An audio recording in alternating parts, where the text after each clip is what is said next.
Bonjour à tous, je suis Barek et bienvenue sur la tribune de Coruscant pour cette nouvelle vidéo de Léo News, votre émission d'actualité hebdomadaire sur Star Wars. La semaine dernière, de nouvelles images de Skeleton Crew ont été révélées, un nouveau vaisseau est arrivé dans un jeu mobile, nous avons appris le retour potentiel d'un personnage dans Andor grâce à la prochaine Star Wars Celebrations, et Marvel et Dark Horse ont fait de grosses annonces comics au New York Comic Con. Enfin, nous parlerons du nouveau merchandising et d'un projet de fans plus qu'ambitieux. Jon Watts et David Lowery, les créateurs de la prochaine série Skeleton Crew, ont été interviewés par Empire Magazine en révélant de nouvelles images exclusives. La première met en vedette le droïde SM-33 en référence à Mr. Smee de Peter Pan ou Monsieur Mouche en VF, un vieux droïde abandonné dans un vaisseau écrasé. La seconde montre les enfants KB, Wim, Fern et Neil admirer le supposé Jedi Jodana Wood interprété par Jude Law. Mais l'information la plus croustillante provient d'un autre article d'Empire où David Lowery a de nouveau été interviewé en révélant que Skeleton Crew fera revenir le Tik, une espèce originaire de la lune forestière d'Endor vue dans la bataille d'Endor, suite de l'aventure des Ewoks, la caravane du courage, les films centrés sur les Ewoks après le retour de Jedi, sortis en 1984 et 1985. Je cite, « J'étais très excité à l'idée d'avoir des marionnettes sur le plateau. C'est la technologie la plus ancienne qui est utilisée en même temps que la technologie la plus moderne. Cette combinaison était absolument magique. Dans mon épisode, il y a un personnage qui est le Tik de la bataille d'Endor, et ce n'est qu'une marionnette. C'est juste une marionnette à main. Je me suis demandé si elle allait être retouchée numériquement ou remplacée. Non, dans l'épisode final, ce n'est qu'une marionnette au milieu d'un décor délirant du volume. La dissonance cognitive de voir ces deux choses ensemble en direct devant vous est absolument incroyable. » Peut-être que les protagonistes de Skeleton Crew finiront par atterrir sur une planète habitée par des Tiks ou directement sur Endor, mais la créature n'est pas encore apparue dans aucune œuvre de l'univers canon. Dans tous les cas, l'utilisation de nombreuses marionnettes dans l'épisode de Lowery renvoie clairement à l'inspiration de départ de Skeleton Crew, c'est-à-dire les films Amblin des années 80 comme les Goonies ou E.T. De plus, le retour des Tiks a probablement déjà été évoqué lors de la D23 de cette année, la conférence annuelle de Disney, puisque certains participants ont aperçu des peluches de Tiks lors de l'événement. Les deux premiers épisodes de Skeleton Crew sortiront le 4 décembre sur Disney+. Le Punishing One, le vaisseau du chasseur de primes Dengar, rejoint le jeu mobile Les Héros de la Galaxie. Le Jumpmaster 5000 est actuellement débloquable directement en jeu. Après Anthony Daniels, l'acteur de C3PO, Temuera Morrison, l'acteur de Boba Fett, Doug Chiang, le vice-président de Lucasfilm, Ashley Eckstein, la voix d'Ahsoka Tano, Alan Tudyk, l'acteur de K2SO, Manny Jacinto, l'acteur de L'étranger et Daniel Logan, l'acteur du jeune Boba Fett, c'est un nouvel invité à la Star Wars Celebration Japan 2025 qui a été révélé, Mads Mikkelsen. Mikkelsen a interprété Galen Erso dans Rogue One, le concepteur de l'arme de l'étoile de la mort, et sa présence à la convention laisse supposer la présence de son personnage dans la saison 2 d'Andor, qui bénéficiera d'une promotion importante durant la convention, avec déjà le retour d'Alan Tudyk en K2SO. Galen Erso dans Andor aurait tout à fait sa place avec la présence de l'étoile de la mort en fin de saison 1, mais aussi avec le retour confirmé de Ben Mendelsohn en Orson Krennic. La Star Wars Celebration Japan se tiendra à Chiba du 18 au 20 avril 2025 et tous ces acteurs seront présents pour participer à des panels, signer des autographes et prendre des photos.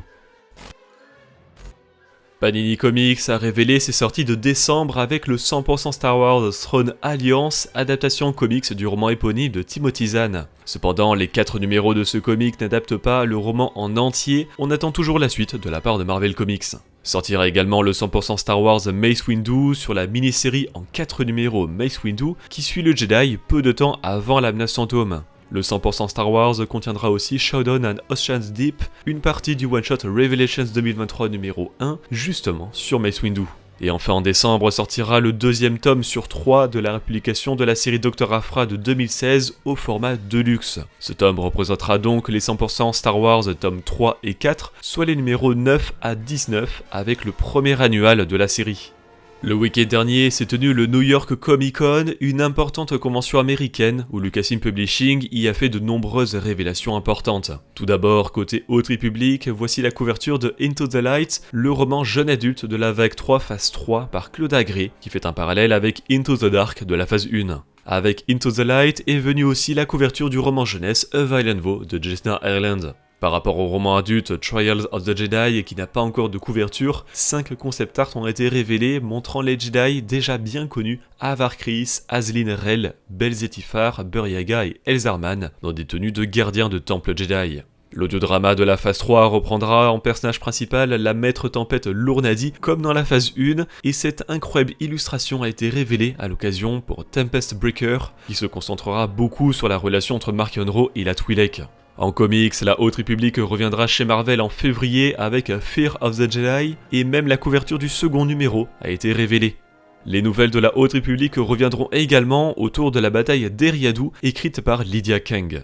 Un roman dérivé de The Acolyte est déjà connu, The Wayseeker sur Venestraro et Indara, mais un autre est prévu, un roman jeune adulte sur Jekyllon et Yord Fandar, The Crystal Crown. Écrit par Tessa Gratton, il sortira en juillet prochain en anglais et sa couverture comporte des éléments étonnants, comme les logos de la Confédération des systèmes indépendants, du Soleil Noir et de l'Empire Sith de l'Ancienne République. Et enfin, une nouvelle série de comics a été annoncée, Jedi Knight, qui se concentrera sur plusieurs Jedi avant la menace fantôme. Via les couvertures, on peut reconnaître Depa Billaba, Luminara Unduli, Shakti, Kit Fisto, Plo Koon, Ki-Adi-Mundi, Adi Gallia, Mace Windu, Ayla Secura, Dooku, Qui-Gon Jinn, Yoda, Yaddle et Obi-Wan Kenobi. Mais Dark Horse Comics a aussi eu droit à son panel, avec donc des news pour les comics jeunesse. Côté Hyperspace Stories, de nouveaux romans graphiques ont été annoncés sur le Général Grievous et Mace Windu, mais c'est surtout une mini-série sur Poe Dameron qui a étonné puisqu'elle se déroulera avant le réveil de la Force, comme la série de Marvel Comics. Et cette série, qui n'a pas encore de nom, sort en fait l'année prochaine pour les 10 ans du réveil de la Force. Nous avons aussi eu droit au synopsis et à une couverture pour The High Public Adventures 2023 numéro 14, le synopsis est à retrouver en description. Et côté extrait, retrouvez-en pour le roman graphique Hyperspace Stories Qui-Gon et les comics The High Public Adventures 2023 Phase 3 Annual et les numéros 2 à 4 de Dispatches from the Occlusion Zone. Découvrez également une couverture alternative pour le premier numéro de la mini-série jeunesse Hyperspace Stories The Bad Batch Ghost Agents. La semaine dernière sont sortis en français les comics Bounty Hunters and Inquisitors tome 1 avec les numéros 44 et 45 de Star Wars 2020 et Darth Vader 2020, le one-shot Star Wars Darth Vader numéro 1 et le premier numéro de Jango Fett. Sont sortis également le 100% Star Wars Bounty Hunters tome 7, la fin de la série régulière, le 100% Star Wars Histoire de l'hyperespace tome 3, la fin de la série jeunesse, ainsi que la Nouvelle République tome 3, la republication de la fin de la série X-Wing Rogue Squadron de l'univers légende. Et en anglais sont sortis le roman Mace Windu The Glass Abyss et les comics The Battle of Jakku Insurgency Rising numéro 2 et The High Public Adventures 2023 numéro 11. Côté merchandising, Regal Robot propose une nouvelle réplique avec cette hache de garde gamoréen du Retour de Jedi, accompagnée d'une signature de Steven Costantino, un des acteurs de gamoréen du film. Le lien est dans la description. Et enfin, je voulais vous parler d'un incroyable projet de fans. Steve Sansweet, le propriétaire du Rancho Obi-Wan, la plus grande collection au monde Star Wars, a annoncé un projet fou, réunir les 4 plus grandes collections pour former un seul musée dédié à Star Wars, le Saga Museum of Star Wars Memorabilia.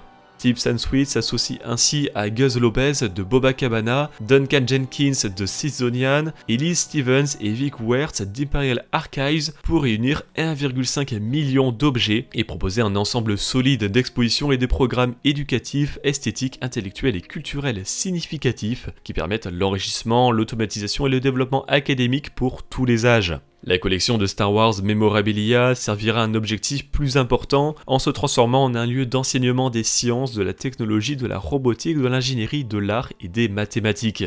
Mais cet important projet ne pourra se concrétiser qu'avec l'aide de la communauté et de 2 millions de dollars que l'équipe se donne 2 ans pour réunir. Vous pouvez d'ores et déjà faire un don via le lien en description et l'équipe de The Saga Museum utilisera ces 2 années à promouvoir son projet dans les principales villes américaines et surtout à trouver un lieu où construire le musée. Chaque don de 100 $ vous permettra de recevoir un poster 11x17 Coming to Your Galaxy. Of Star Wars memorabilia. He is the proud owner of the largest collection outside of the Lucasfilm archives. There were a lot of things here. Lots and lots and lots of things. Merci d'avoir regardé cette vidéo, j'espère qu'elle vous a plu. N'hésitez pas à laisser un like, à la partager et à vous abonner en activant les notifications si vous ne voulez pas rater les prochaines vidéos de la tribune de Coruscant. Pour être au courant de l'actualité Star Wars au quotidien, suivez-nous sur Facebook, Instagram et X. Et tous les dimanches, nous débriefons de l'actualité sur Twitch lors de notre émission là-bas dans les étoiles. A bientôt et que la force soit avec vous.